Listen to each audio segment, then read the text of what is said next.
యేసుక్రీస్తు పరిశుద్ధ నామమున కూడి వచ్చిన మీ అందరికీ వందనాలు. కొద్ది నిమిషాలు దేవుని యొక్క వాక్యం విందాం. బైబిల్ గ్రంథంలో నుంచి ఈరోజు వాక్య ధ్యానము కొరకు యెషయా గ్రంథము 1వ అధ్యాయము 19వ వాక్య భాగాన్ని చదువుకుందాం. 19, 20 వాక్య భాగాలు చదువుదాం. మీరు సమ్మతించి నా మాట వినిన ఎడల మీరు భూమి యొక్క మంచి పదార్థములను అనుభవిస్తారు.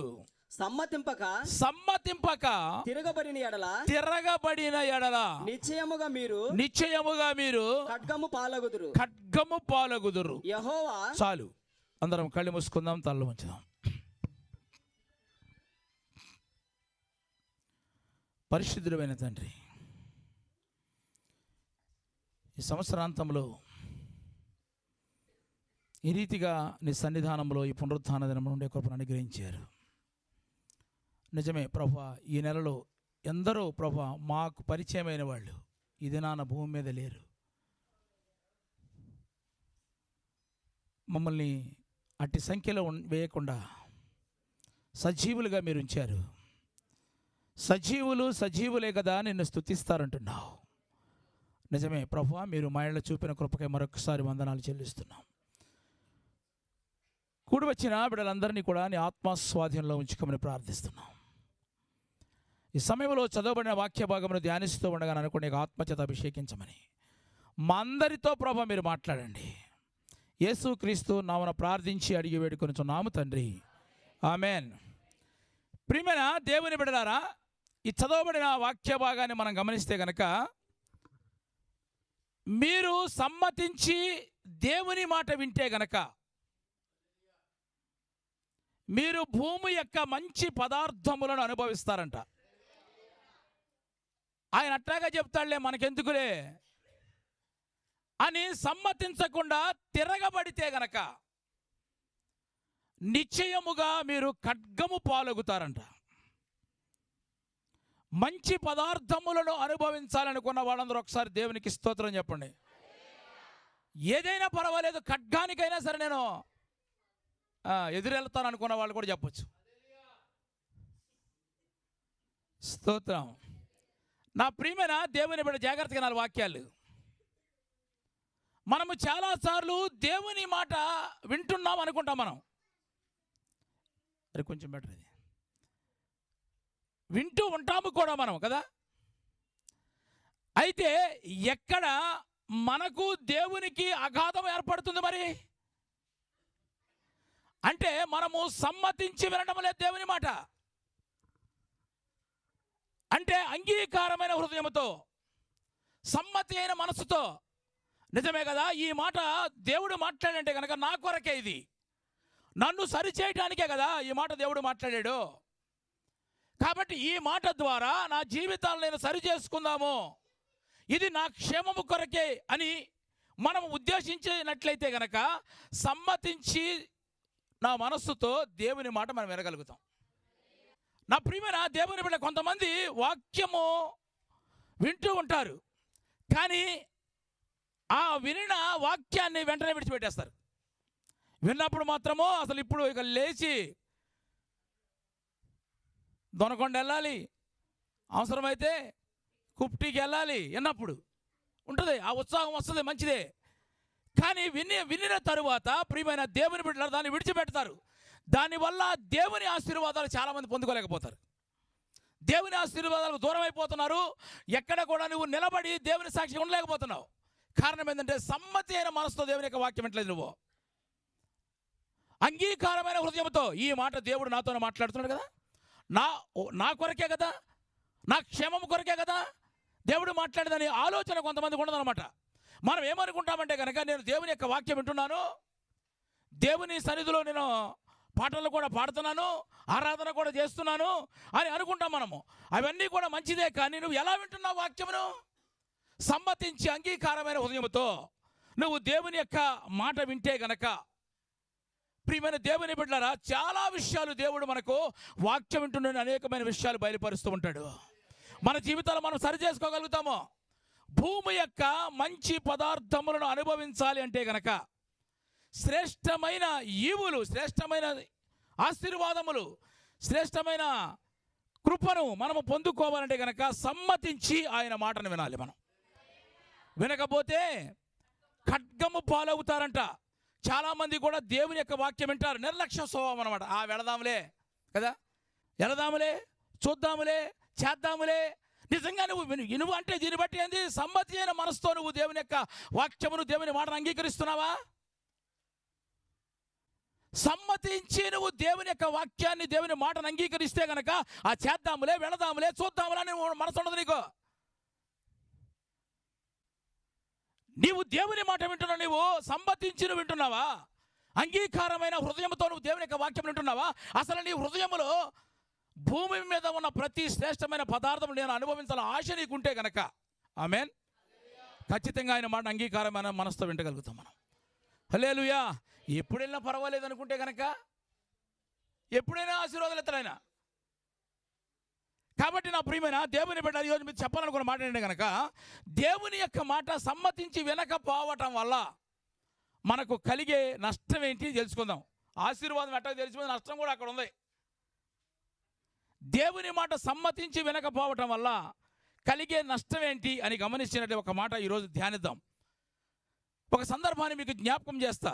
దావీదుకు మరణకాలం సమీపించినప్పుడు తన కుమారుడైన సొలొమోనుని పిలిచి బాధ్యతలు అప్పగిస్తున్నాడు. నీవు ధైర్యంగా ఉండాలి, నీవు నిబ్బరము కలిగి ఉండాలి. దేవుడు ఆయన చెప్పినవన్నీ కూడా నీ జీవితంలో నెరవేర్చాలి అంటే కనుక ఆయన పని నీవు శ్రద్ధగా చేయాలి. ఎట్లా చేయాలి? అది శ్రద్ధగా చేయాలి. మనకు అప్పగించిన మన జీవితాన్ని జాగ్రత్త కట్టుకోవాలి, కాపాడుకోవాలి, శ్రద్ధగా చేయాలి అని ఒక్కొక్క విషయమును సొలొమోనుకి వివరిస్తూ ఇంకా దావీదు మేలు చేసిన వారి గురించి, కీడు చేసిన వారి గురించి, వారితో సహకరించిన వారి గురించి, సహాయం చేసిన వారి గురించి, ఆదరించిన వారి గురించి, దరిచేర్చుకున్న వారి గురించి మాట్లాడుతూ ఒక వ్యక్తి గురించి చెప్తున్నాడు. అక్కడ చదవండి, ఇప్పుడు వెళ్దాం, వాక్యంలోకి వెళ్దాం. రాజుల 2వ గ్రంథం, మొదటి గ్రంథము 2వ అధ్యాయము 8వ వాక్య భాగాన్ని చదువుకుందాం.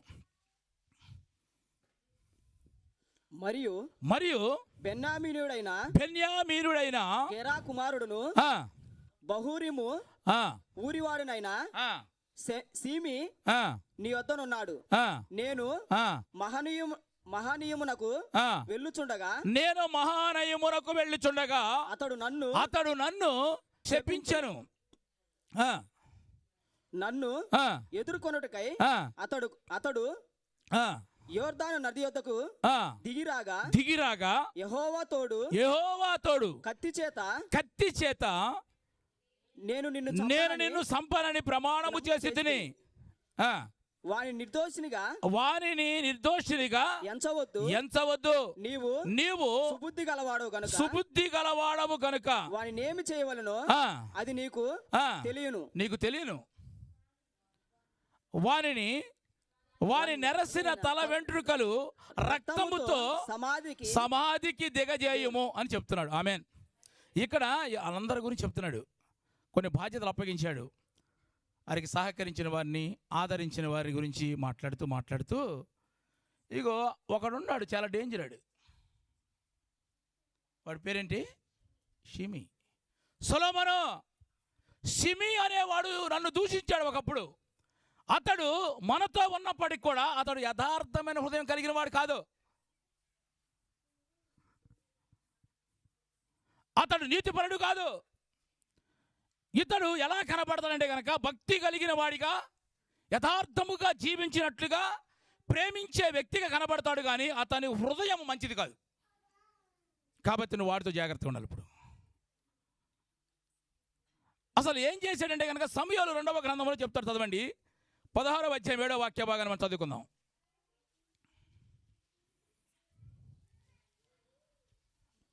16వ అధ్యాయం 7వ వచనాన్ని. ఈ షిమి నరహంతకుడా దుర్మార్గుడా చీపో నీ వలనని ఆ, నీవు వెళ్ళగొట్టిన ఆ. సౌలు ఆ, ఇంటివారి ఆ, హత్యను ఆ, యెహోవా నీ మీదికి ఆ, రప్పించి ఆ, యెహోవా నీ కుమారుడైన ఆ, అబ్షాలోము ఆ. చేతికి ఆ. రాజ్యమును అప్పగించి ఆ. ఉన్నాడు. ఆ, నీవు నరహంతకుడు ఆ. గనుకనే కనుకనే నీ నీ మోసములో నీవు చిక్కబడి ఉన్నావని ఆ, చెప్పి చెప్పి రాజు రాజును శపించగా చాలు. ఇక్కడ మీరు గమనించండి, ఇక్కడ ఏంటంటే కనుక ఇక్కడ ఈ షిమి దావీదును తిడుతున్నాడు, నరహంతకుడా, దుర్మార్గుడు అని తిడుతున్నాడు. అంటే ఏంటి? ఒక రాజుతో మాట్లాడట్లేదు, ఒక దైవ భక్తి కలిగిన వానిగా మాట్లాడట్లేదు, దుర్మార్గమైన మాటలతో దూషిస్తున్నాడు. నన్ను ఇంతగా దూషించాడు ఎవరో? షిమి. దూషించినప్పటికీ కూడా నేను ఎందుకు చంపలేదంటే కనుక, ఎందుకు చంపలేదు? నేను చంపొచ్చు, చాలామందిని కూడా చంపే, కానీ ఎందుకు చంపలేదు తెలుసా? ఇందాక చదువుకున్న 8వ వాక్యం, రాజుల మొదటి గ్రంథము 2వ అధ్యాయం 8వ వాక్యం ఏముందంటే కనుక, అతడు యోర్దాను నది యొద్దకు దాటిరాగా యెహోవా తోడు కత్తి చేత నేను నిన్ను చంపనని నేను ప్రమాణం చేసేవాడిని, వాడిని చంపనని నేను ప్రమాణం చేశాను. కాబట్టి సొలొమోను, నీవు సుబుద్ధి కలిగిన వాడవు గనుక నీకు చాలా జ్ఞానం దేవుడిచ్చాడు నీకు, కాబట్టి వానిని ఏమీ చేయవల్లో నీకు తెలుసు. వానిని నెరసిన తల వెంట్రుకల రక్తముతో సమాధి దిగచేయి అని చెప్తున్నాడు. నా ప్రియమైన దేవుని బిడ్డ, నిజమే, కొంతమందికి దేవుడు ఎన్ని మేలు చేసినా, లేకపోతే ఎవరి ద్వారా మేలు పొందుకున్నప్పటికీ కూడా వారి మనస్తత్వం మాత్రం మారదండి, మార్చుకోరు. మనము ఎంతమంది మేలు పొందుకున్నప్పటికీ కూడా కీడు చేసే విషయంగా ఆలోచన చేస్తారు. వాళ్ళ మనస్సు అలాగే ఉంటుంది. మన ప్రక్కనే ఉంటారు, మనతోనే ఉంటారు, మనతో కలిసే ఉంటారు, మన భుజాల మీద చేసి తిరుగుతారు, కానీ వారి మనస్తత్వం మారదు. కాబట్టి ఇప్పుడు అందుకే దావీదు సొలొమోనుతో అంటున్నాడు, నీ వాడితో చాలా జాగ్రత్తగా ఉండాలి, వాడు భక్తి కలిగిన వాడిగానే ఉంటాడు, అందరితో కలిసే ఉంటాడు, కానీ వాడు మనసు ఎందుకోగాని వాడికి ఎప్పుడు కీడు చేద్దామా అనే ఆలోచన కలిగిన వ్యక్తిగా ఉన్నాడు. కాబట్టి అలాంటి వాడిని నువ్వు తేలికగా విడిచిపెట్టద్దు. వాడిని ఏమి చేయాలి నీకు బాగా తెలుసు, నువ్వు వేగం కలిగిన వ్యక్తివి. కాబట్టి వాడిని నెరసిన వెంట్రుకల రక్తముతో సమాధికి దిగజేయి అంటే వాడిని చంపేమని చెప్తున్నాడు.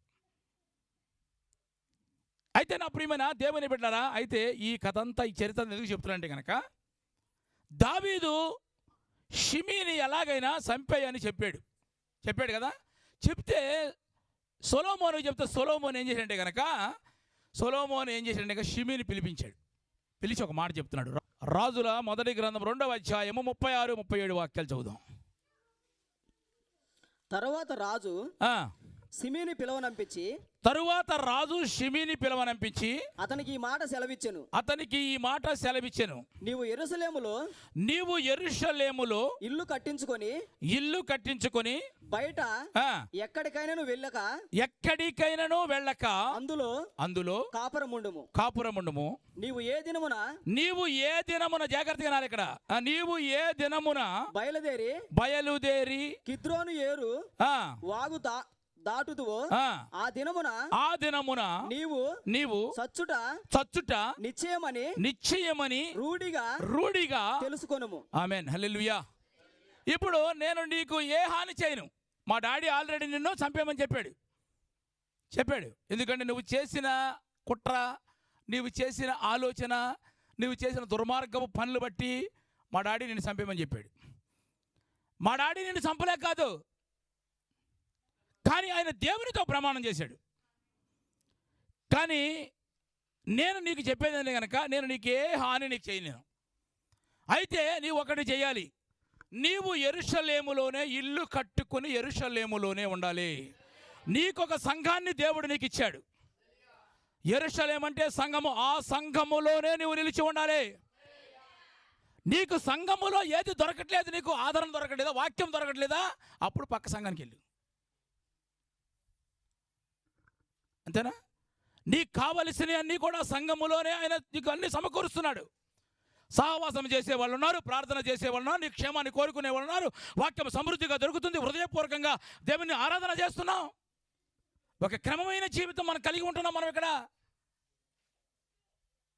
నీవు ఇక్కడ నిలిచి ఉంటేనే కానీ ఏనాడైనా యెరూషలేములో నుంచి బయటికి వెళ్ళావా? జాగ్రత్త. సంఘాన్ని విడిచిపెడితే, సంఘం అంటే మీరు మామూలు ఆశ్రమానికి తీసుకోవద్దు. మీరు ఒక క్రమం ఉండాలి మనకి. నువ్వు ఆనాడు బాప్తిసం తీసుకున్నప్పుడు ఏమని ప్రార్థన చేసావు? వారానికి ఒకసారికి వెళ్తానన్నావా? కుదిరినప్పుడు ఎక్కడ పడితే అక్కడికి వెళ్తానన్నావు నువ్వు? ఏమని వాగ్దానం చేసావు నువ్వు? ఒకసారి మనం ఆలోచన చేయాలి. దేవుని మాట సమ్మతించి నువ్వు వింటే గనక నీవు భూమి యొక్క మంచి పదార్థములను అనుభవిస్తావు. స్తోత్రం చెప్పు.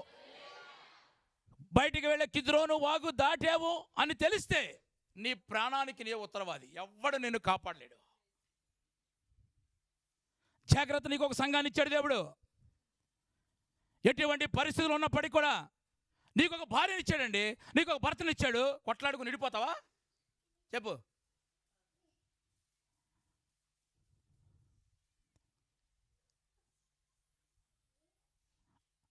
ప్రియమైన దేవుని బిడ్డలారా, అంటే షిమి ఆ యెరూషలేమును దాటి వెళ్ళకూడదు.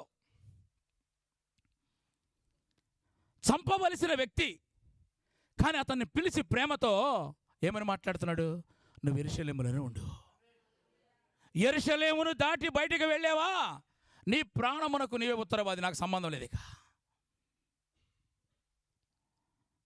అంతే కదా. ఒక్కసారి భార్య భర్తను విడిచిపెట్టి సూట్ కేసు చదువుకుని వెళ్ళింది అనుకోండి, తర్వాత పరిస్థితి ఎట్లుంటుందో ఆలోచన చేస్తారు కదా.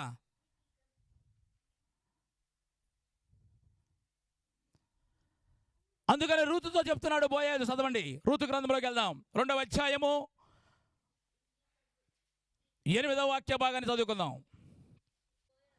అప్పుడు బోయాజు రూతుతో, నా కుమారి, నా మాట విను, వేరొక పొలములోనికి వెళ్ళొద్దు. నువ్వు ఇక్కడికి వచ్చినప్పుడు ఎలా వచ్చావు? నువ్వు మోడి బారిపోయిన అనుభవంలో నువ్వు ఇక్కడికి వచ్చావు. వచ్చిన తర్వాత ఇదిగో నువ్వు నా పొలంలోకి వచ్చావు కదా. వచ్చావు. వచ్చిన తర్వాత నువ్వేం చేయాలి? ఇప్పుడు వేరొక పొలంలోనికి వెళ్ళొద్దు. చదవమ్మా. నా కుమారి, నా మాట వినుము, వేరొక పొలములో ఏరుకొని నువ్వు పోవద్దు. నీకు దేవుడు ఒక నీకు మంచి పొలమునిచ్చాడు, మంచి సంఘాన్ని ఇచ్చాడు, ఆత్మీయమైన బిడ్డలకి ఇచ్చాడు, సహవాసం ఇచ్చాడు. దీన్ని విడిచిపోవద్దు నువ్వు. ఇచ్చట నా పని కత్తెల యొద్ద మైకి ఉన్నా మాకి, లేదా మీరు అందుకోవచ్చు కదా. పని కత్తెల యొద్ద నిలకడగా ఉండు. నువ్వు స్టాండర్డ్గా ఉండాలి. నువ్వు పనికత్తెల దగ్గర. ఎందుకు? ఆ పనికత్తెలు అంటే సేవకుడు అంటే ఒక పనివాడు. మీకు సేవ చేయడానికి పంపించాడు దేవుడు ఇక్కడికి, మీ మీద అధికారం చేయడానికి కాదు కదా. పనికత్తెల యొద్ద నువ్వు నిలకడగా ఉండాలి. వారు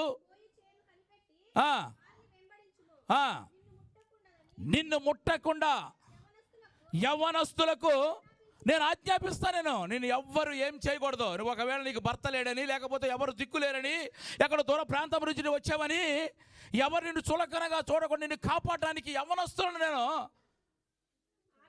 ఆజ్ఞాపించి నీ కొరకు ప్రార్థన చేసే గుంపుని నేను ఏర్పాటు చేస్తాను. నేను నీకు దాహమగునప్పుడు, నీకు దాహం వేసిందా? వాక్యం ఇంకా కావాలా నీకు? ఇంకో మధ్య మధ్యలో బుధవారం కూడా ప్రార్థన పెడతా నీ కొరకు. అంతేనా? ఏం చెప్పట్లేదండి? ఆ రోజు కూడా నీకు వాక్యం సరిపోలేదా? ఇంకొక ప్రార్థన పెట్టుకుందాం మనం. అంతేగాని నీళ్లు తాటలేదని, లేకపోతే వాక్యం దొరకట్లేదని నువ్వు వేరే పొలంలోకి వెళ్ళదు. నువ్వు నీకు దాహమగునప్పుడు కుండలి యొద్దకు పోయి పనివారు చేదిన నీళ్లు త్రాగమని చెప్పాను. అంతే. పనివాడి అయిన సేవకుడు ఉన్నాడు కదా, ఆయన ఒక మంచి వాక్యమే నీకు చెప్తాడు. నీ క్షేమం కోరే చెప్తా ఉంటాడు. నువ్వు దాన్ని సమ్మతించి గనక నువ్వు వినగలిగితే గనక నీవు భూమి యొక్క మంచి పదార్థములను అనుభవిస్తావు. చప్పట్లు కొట్టి గట్టిగా ఆయన మాట వినాలి. ఎందుకు చెప్తాడండి ఆయన? ఎందుకు చెప్తున్నాడు? వేరే పొలంలోకి వెళ్ళొద్దు నువ్వు. ఎందుకు? అక్కడ నీకు క్షేమం ఉండదు కదా. నిన్ను వాడుకుంటారు.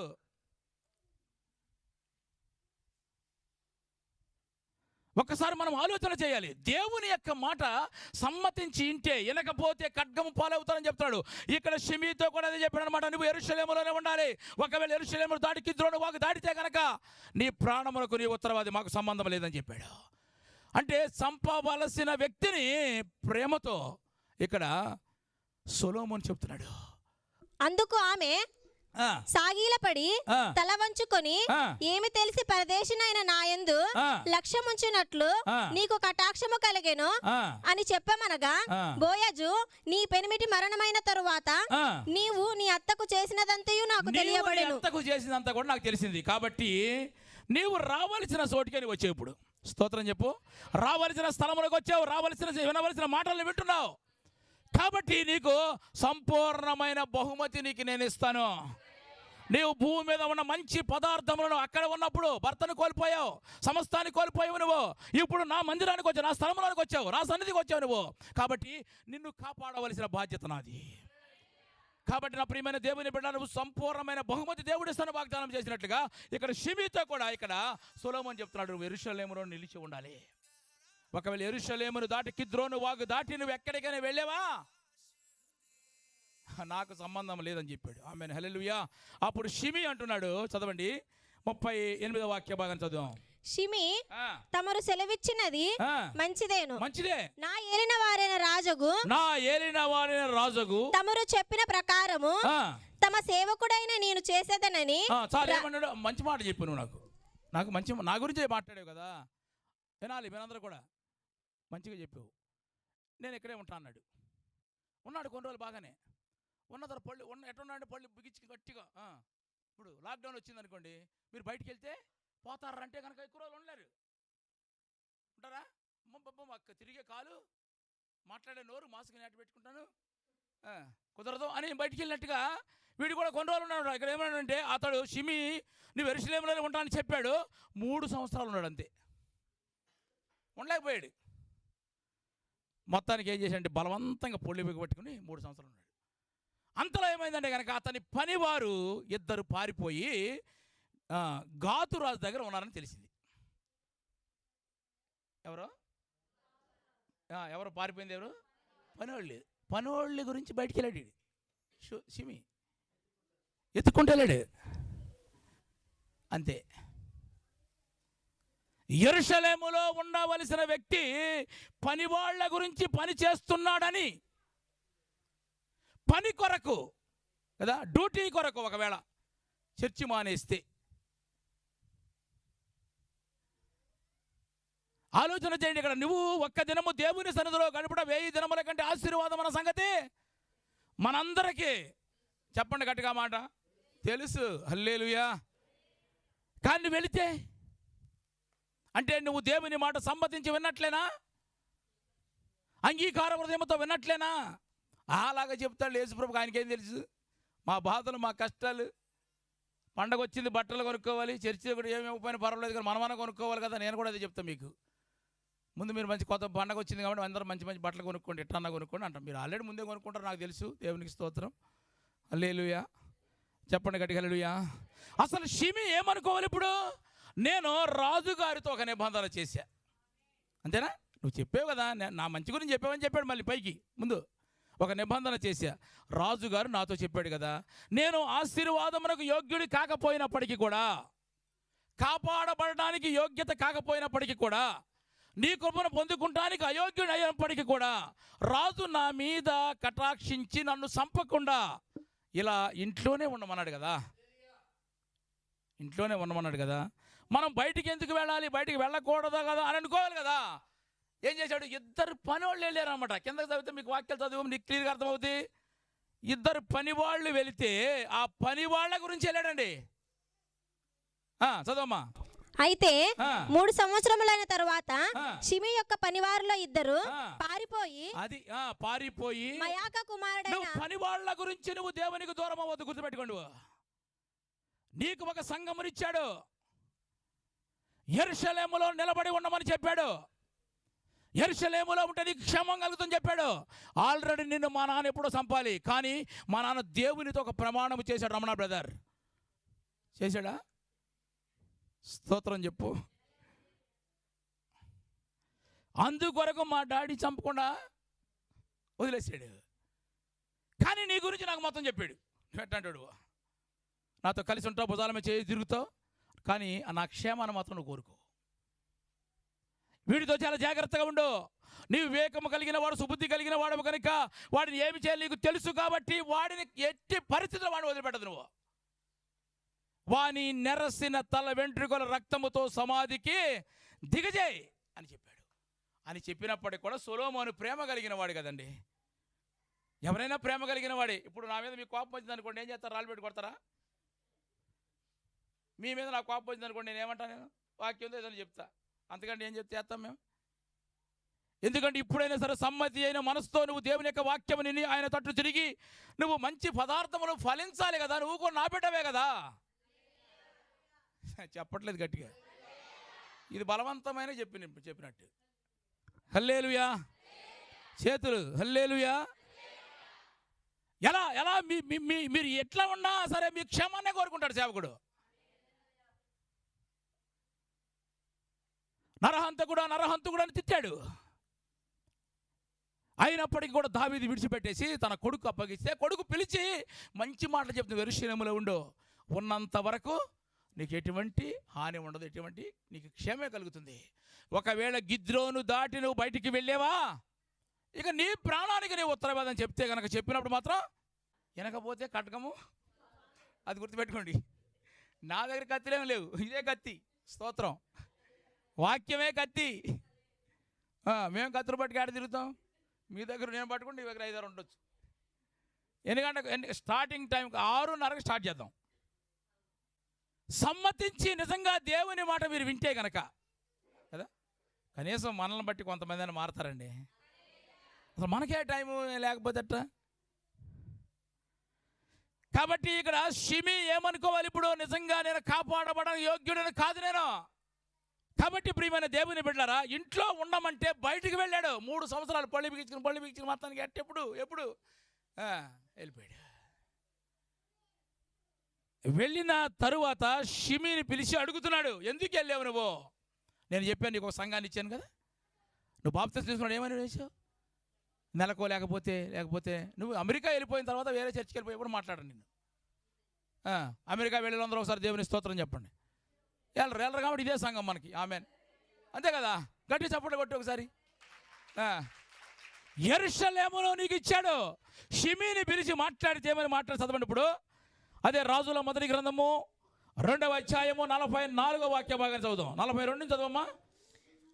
షిమి యెరూషలేములో నుండి రాజు షిమిని పిలువనంపించి అతనితో ఇట్లా, నేను నీవు ఏ దినమందు బయలుదేరి ఏ స్థలమునకైనను వెళ్ళుదువో ఆ దినమున నీవు మరణమగుదు నిశ్చయముగా తెలుసుకొనవలెను. యెహోవా తోడని నేను నీకు ఖండితముగా ఆజ్ఞాపించి నీ చేత ప్రమాణము చేయించాను కదా. దాన్ని తీసి ఎక్కడ పెట్టావు నువ్వు? నీళ్ళలో దిగినప్పుడు నన్ను ఎవ్వరు బలవంతం చేయలేదు అంటావు. మనం స్ఫూర్తిగా లేటుగా వస్తాం. మళ్ళీ ఎందుకు చెప్పండి? ఆ రోజు ఏమని చెప్పావు నువ్వు? సంఘముతో సహవాసంతో నేను కలిసి ఉండాలనే కదా వాగ్దానం చేసావు. నువ్వు ప్రమాణం చేసేవు. నేను చెప్పినప్పుడు నాకు కుదరదండి, నేను యెరూషలేములో ఉండలేను నేను అని అనవచ్చు కదా ఆ రోజు. అంతే కదా.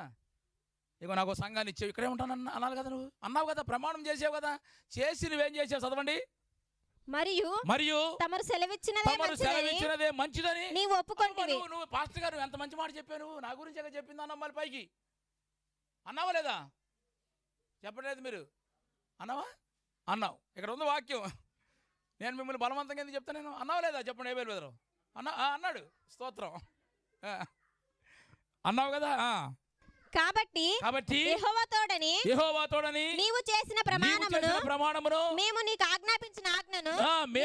ఆజ్ఞాపించిన ఆజ్ఞలను నీవు గైకొనకపోతివే అని అడిగి, చాలు నువ్వే చేసావు. మళ్ళీ ఇప్పుడేంటో గైకొనకపోయావు నువ్వు. ఒక మాట ఇచ్చినప్పుడు, ఎవరికైనా ఒక మాట ఇచ్చినప్పుడు దాన్ని మనము నెరవేరుస్తామో లేదు అది కూడా చూసుకోవాలి కదా. అది ఆయన ఆజ్ఞలు భారమైనవి కావు అంట, చాలా తేలికైనవంట. నువ్వు భారమైనవి అనుకున్నంతసేపు నువ్వు దాని దగ్గర రాలేవు. నువ్వు వస్తే కనుక అంతే. అసలు ముందు కాడి మోతే కదా. కాబట్టి ఇక్కడ నువ్వు ప్రమాణము చేసావు కదా, నువ్వు ప్రమాణము చేసావు కానీ మాట నువ్వు తప్పావు. చదవమ్మా, కిందకి వెళ్దాం. నీవు మా తండ్రి అయిన దావీదుకు చేసినట్టు నీ హృదయంలో మొదలుచున్న కీడంతయు నీకు తెలిసియును. నీకు తెలుసు నా తండ్రికి ఏం చేసావో నీకు తెలుసు, సంఘానికి ఏం చేసావో నీకు తెలుసు. నీవు చేసిన కీడు యెహోవా నీ తల మీదకి రప్పించును. అయితే రాజైన సొలొమోను ఆశీర్వాదం పొందును. దావీదు సింహాసనము యెహోవా సముఖమందు సదాకాలం స్థిరపరచునని షిమీతో చెప్పి రాజు యెహోయాదా కుమారుని బెన్యాను సెలవీయగా అతడు బయలుదేరి వాని మీద పడి వానిని చంపెను. దేవునికి స్తోత్రం. ఎందుకని స్తోత్రం తెలుసా? మాట అనకపోతే ఖడ్గము పాలవుతారని చెప్పాడు. ఒక్కసారి నువ్వు మాట ఇచ్చావా? ఏమని ఇచ్చావు? ఒకసారి గుర్తు చేసుకోండి. దేవునికి ఏమి ఇచ్చావు? నాకేం మాట ఇవ్వద్దు, ఎందుకంటే మనం అందరం మాటలు తప్పోవడమే. దేవునికి ఏం మాట ఇచ్చావు నువ్వు? అది గుర్తుంటే చాలు. నువ్వు రేపుటి కొరకు ఏం మాట ఇచ్చావు? నువ్వు ఎన్ని గంటలకు వస్తానని మాట ఇచ్చావు చెప్పండి. నిజమేనా? ఇదిగో గొడ్డలి చెట్ల వేరనా ఆటోమేటిక్ వేసేస్తుంది. దేవుని స్తోత్రం. చక్కగా క్రమాన్ని మనం కదా ఎప్పుడు అంటే ఇది నేను ఎప్పుడు చెప్తూ ఉంటాను, మీకు ఎప్పుడు అలవాటుగా తీసుకున్నారనుకోండి, అంతేగా ఆయన అట్ట చెప్తాడులే, చేద్దాంలే, చూద్దాంలే అనుకుంటే కనుక పక్కన అంతే తర్వాత కాద్దాంలే అనుకుంటే ఏమైంది మొత్తానికి నదికే అంటున్నాడు వచ్చి. కాబట్టి ప్రియమైన మనం ఒకరికి మాదిరికరంగా ఉండాలన్నమాట. మరీ బాగోలేదు నీకు, అప్పుడే ఊరేళ్ళు వచ్చేవు, లేకపోతే చలి బాగా వేసేది నీకు ఒక్కరికి, దుప్పటి చిరిగిపోయింది, మొత్తానికి సరిగ్గా నిద్రపట్టలేదు అంటే ఆ రోజు ఓకే, లేట్ వచ్చామండి. ఇది క్రమంగా ఇదే అయితే ఎట్లా? మొత్తానికి ఇక్కడ బెనయాకు చెప్పాడు. బెనయా మామూలుడు కాదు అనేది తెలుసా? సింహాన్ని కూడా సీల్ చేశాడు. ఎంత ఇలాంటి మొత్తానికి సమ్మతించి మాట వినకపోవటం వల్ల ఏంటంటే ఖడ్గము పాలైపోయాడు. ఆమేన్, హల్లెలూయా. కాబట్టి నా ప్రియమైన దేవుని బిడ్డ, దేవుని మాట చాలా విలువైనదండి. దేవుని మాట వింటే మనం బ్రతుకుతాము. కాబట్టి ఆ మాటను నువ్వు నిర్లక్ష్యం చేస్తే దేవుడు నువ్వు రకరకాల ఒక్కొక్కరితో ఒక్కొక్క రకంగా మాట్లాడుతూ ఉంటాడు. ఈ వాక్యంతో ఒక్కొక్క రకంగా మాట్లాడుతూ ఉంటాడు. నీకు తెలుసు అనమాట. నీ హృదయానికి తాకితే కనుక నువ్వేం చేయాలి? ఇప్పుడు నాకు ఒక యెరూషలేము సంఘాన్ని ఇచ్చి దేవుడు ఇచ్చాడు, నేను ఎక్కడికి పడితే అక్కడికి,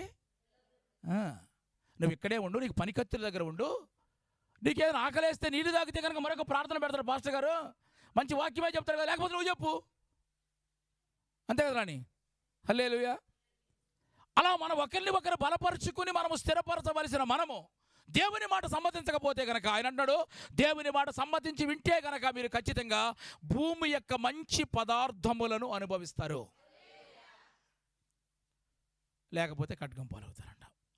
అందుకనే యోబు గ్రంథం ఒక మాట చెప్పి చదవండి, చివరి మాట 12వ వాక్యంలో చూస్తే యోబు గ్రంథం 22వ అధ్యాయం 22వ వాక్యం.